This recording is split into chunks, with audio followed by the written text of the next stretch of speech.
Good morning, guys and gals. My Britney Cheryl is now getting fixed by my electrician. Kuya, pangalan niyo po? Jerry.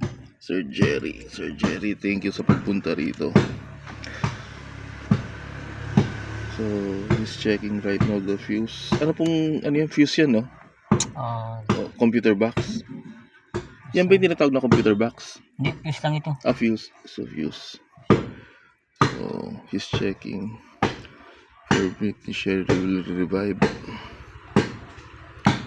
He just came here in my house a few minutes ago. So, thank you to Sir Philip, the one that I've been talking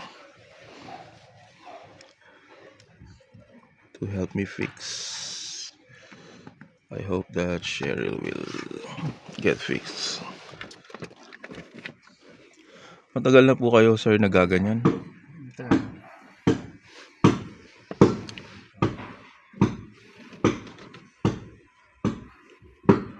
So he's checking the...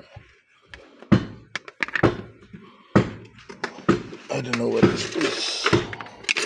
Ano po tawag sa ganito? Sa fuse box po yun. Sa fuse box. Cover. Something indicates in there.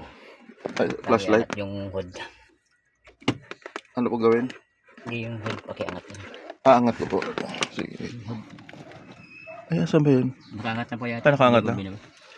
Hold on, guys. Ay, sorry. As you can see, the sun is already here. Saying, oh my gosh, what happened to Britney Cheryl? 2016. Ayun, may spare ka pala eh. Yan pala yung spare. So guys, there's a spare. Good thing that I'm not gonna buy anymore. Hold on.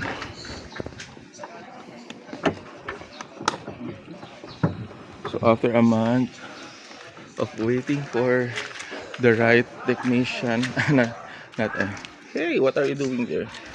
Actually, not a technician, electrician and mechanic. Finally, Britney Cheryl is getting fixed. Bye for now, guys and gals.